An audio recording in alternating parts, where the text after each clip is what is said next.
ఖమ్మం జిల్లాలో మరో దాష్టికానికి రేవంత్ ప్రభుత్వం ఒడిగట్టింది. వెలుగుమట్ల రఘునాథపాలెం పేదల ఇండ్లను కూల్చడమే కాదు, బీఆర్ఎస్ ప్రభుత్వం పట్టాలిచ్చిన స్థలాలను కూడా అన్యాయంగా స్వాధీనం చేసుకుంటుంది. అభివృద్ధి సాకుకు స్థలాలను ఆక్రమిస్తూ పేదలను నిరాశ్రయాలను చేస్తుంది.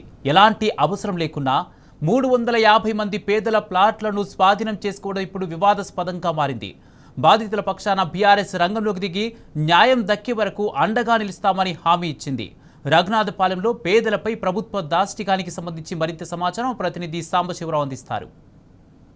ఖమ్మంలో పేదల భూముల ఆక్రమణలు కొనసాగుతున్నాయి. సాధారణంగా ప్రభుత్వాలు ఇండ్లు ఇస్తాయి, ప్రభుత్వాలు స్థలాలు ఇస్తాయి, కానీ ఖమ్మంలో మట్టు కొంత డిఫరెంట్గా కొనసాగుతుంది. కాంగ్రెస్ ప్రభుత్వం వచ్చిన తర్వాత వెలుగుమట్ల భూధాన్ భూముల్లో ఇండ్లు కూల్చేసిన తర్వాత ఇప్పుడు రఘునాథపాలెం రెవెన్యూ పరిధిలో ఉన్నటువంటి సర్వే నెంబర్ 218లో కేసీఆర్ ప్రభుత్వం వచ్చిన తర్వాత మాజీ మంత్రి పువ్వాడ అజయ్ కుమార్ నేతృత్వంలో దాదాపు 625 మందికి పట్టాలు ఇచ్చారు. భూములు కూడా చూపించినటువంటి నేపథ్యం ఉంది. మెళ్ళలో పుస్తల తాళ్లు అమ్ముకొని ఇక్కడ బేస్మెంట్లు కట్టుకున్నా, ఇండ్లు కట్టుకున్నా, రేకుల షెడ్లు వేసుకున్నటువంటి వాళ్ళని ఇప్పుడు ప్రభుత్వం అర్ధరాత్రి వెళ్ళిపోమంటుంది. ఎక్కడికక్కడ కూలగొట్లు చేస్తున్నారు. మొత్తం మనం ఒకసారి చూడొచ్చు. బల్లెపల్లి బాలపేట సమీపంలో ఉన్నటువంటి ఈ ప్రాంతంలో ప్రభుత్వం ఇచ్చినటువంటి భూముల్లో ఇల్లు కట్టుకున్నటువంటి పేదలను నిర్దాక్షిణ్యంగా బయటికి గెంటేసేటువంటి ప్రక్రియకు ప్రస్తుతం ఉన్నటువంటి ప్రభుత్వం శ్రీకారం చుట్టింది. మనతో పాటు బాధితులంతా ఉన్నారు. వాళ్ళకి జరిగినటువంటి అన్యాయం ఏంటో తెలుసుకునేటువంటి ప్రయత్నం చేద్దాం. అమ్మ, ఎప్పుడు ఇచ్చారు ఈ పట్టానికి? ఎప్పుడు కూలగొడుతున్నారు? అసలు ఎందుకు కూలగొడుతున్నారు చెప్పారమ్మా నీకు? చెప్పలేదండి. 2018లో ఇచ్చారు. చెప్పలేదు, మాకే ఇన్ఫర్మేషన్ లేదు. ఏది లేకుంటేనే ఈ దేనికి అడ్డం రావట్లేదని అడ్డం వచ్చినంత వరకు ఆ స్కూల్కు రోడ్డుకు ఇచ్చిన వాళ్ళకి ఇస్తామని చెప్పిండ్రు. నేను 2021లో ఇల్లు కట్టుకున్నా. నీళ్లు లేవు, ఉండటానికి కరెంటు లేదు. నా తర్వాతనే ఇక అందరు ఇక్కడ ఉన్న వాళ్ళందరం బేస్ మట్టాలు ఇండ్లు ఇదే లైన్లో ఒక 10 మంది గదులు కట్టుకున్నాం. 2 లక్షల దాకా ఖర్చు పెట్టినాం సార్.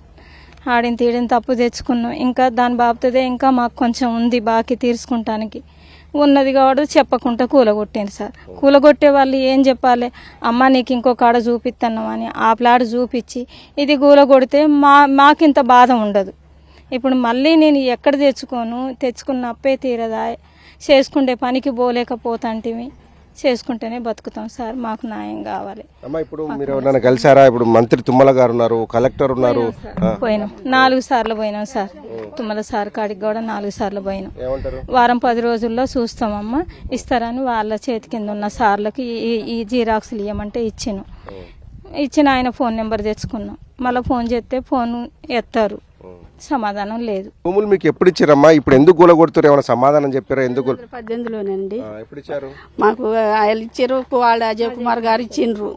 ఆయన నుంచి బేస్ మట్టాలు లేపుదామంటే రఘునాథపాలెం ఆయన ఉన్నాడు కదా విఆర్ఓ, ఆయన కట్టుకొని ఈయన అన్నాడు. కట్టుకొని అంటే ఈయన మళ్ళీ అజయ్ కుమార్ గారిని కలిసినాము. ఎందుకు కట్టుకొని ఇట్లా వాళ్ళని పేదోళ్ళకి అనిగా మేము ఇచ్చిందని అంటే మళ్ళీ ఆయనకి ఫోన్ చేసి చెప్పిన తర్వాతకి మళ్ళీ బేస్ మట్టాలు వేసినాయి. మళ్ళీ బేస్ మట్టాలు వేసిన తర్వాతకి 3 లక్షలు లోన్ ఇస్తానన్నాడు సారు. సర్లే అని పట్టాలు కూడా ఇచ్చిండు. మళ్ళీ అంతలోకనే కోడి పడ్డది. ఈ కోడి పడేసరికి ఈ ఆగిసాయి అండి.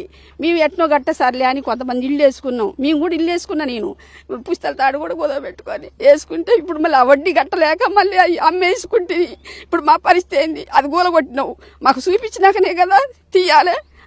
ఇటు తీయటం న్యాయంగా ఉందా అండి అని నిన్న తుమ్మల నాగేశ్వరరావు గారిని అడిగినాం.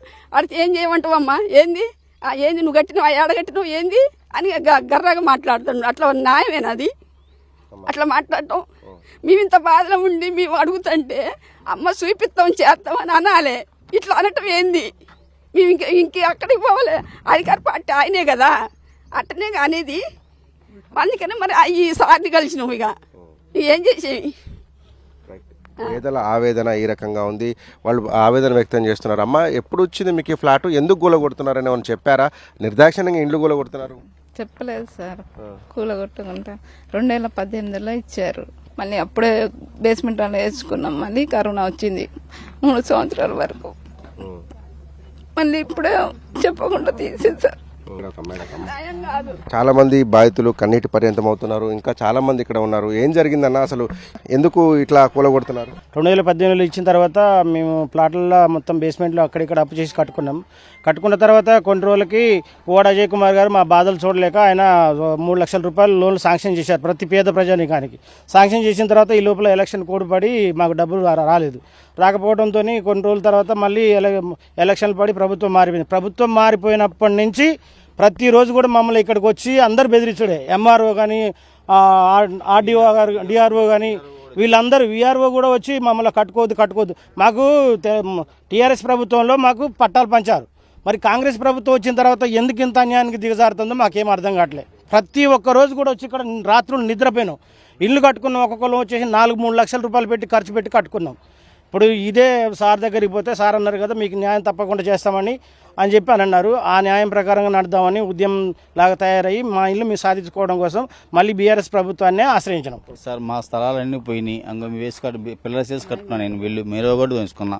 అయినా సరే మొత్తం నైట్ వచ్చేసి కూల్ చేశారు. దగ్గర 15 ఇల్లు వాళ్ళ కొట్టారు. సార్ మేము వెళ్ళి తుమ్మలాయస్ గారిని అడుగుతామంటున్నారు, నువ్వు ఏడ కట్టావా ఇల్లు, ఏడ చేసావయ్యా నువ్వు అని బెదిరిస్తున్నాడు. అసలు ఇంత దారుణం ఎక్కడ? మాకు 3 లక్షల లోన్ శాంక్షన్ కూడా అయింది సార్. మాకు అజయ్ కుమార్ ఇచ్చారు పట్టా భక్త కళాక్షేత్రంలో 3 లక్షల లోన్ శాంక్షన్ అయింది.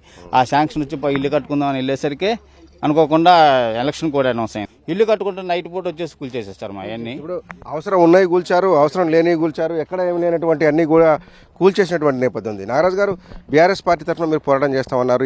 ఈ పేద ప్రజలకు ఇండ్లు ఇచ్చేదాకా మీరు పోరాడతామన్నారు. అసలు ఏం సార్, అవసరం ఉన్నాయి తీసుకుంటారా, అవసరం లేని తీసుకుంటారా, ఎందుకు గొడవడుతారు? ఖమ్మం జిల్లాలో వరుస పేదల మీద దాడి చేస్తున్నట్టు పరిస్థితి ప్రభుత్వం ఈ విధమైనటువంటి దాడి పేదల మీద చేయడం అనేది కరెక్ట్ కాదు. మనం చాలా ప్రభుత్వాలను చూసాం, ఇల్లులు కట్టించిన ప్రభుత్వాలు చూసాం, పట్టాలు ఇచ్చినటువంటి ప్రభుత్వాలు చూసాం. కానీ మొట్టమొదటిసారిగా పేదల ఇల్లులను కూల్చి వాళ్ళని రోడ్డు మీద కీడ్చేటువంటి ప్రభుత్వాన్ని మేము ఇదే చూస్తూ ఉన్నాం.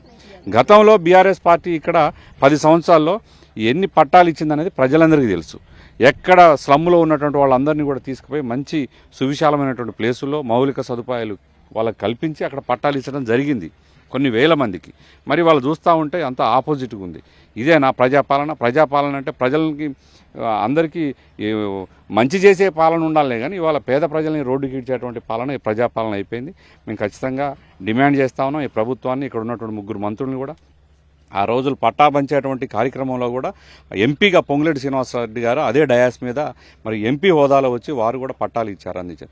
మరి అదే పొంగులేటి శ్రీనివాసరెడ్డి గారు ఇవాళ రెవెన్యూ శాఖ మంత్రిగా ఉన్నారు. మీ శాఖ మంత్రిగా మీరే ఉన్నారు, ఆ రోజు మీ చేతుల మీదనే వీరికి పట్టాలు ఇచ్చారు. ఇంత అన్యాయం జరుగుతూ ఉంటే మీరు ఎట్లా చూస్తూ ఉన్నారని చెప్పి మేము పొంగులేటి శ్రీనివాసరెడ్డి గారిని కూడా అడుగుతా ఉన్నాం. వీళ్ళు ఇల్లులు కట్టుకోవడానికి ఇక్కడే వాళ్ళందరికీ కూడా పర్మిషన్ ఇవ్వాలని చెప్పి మేము డిమాండ్ చేస్తూ ఉన్నాం.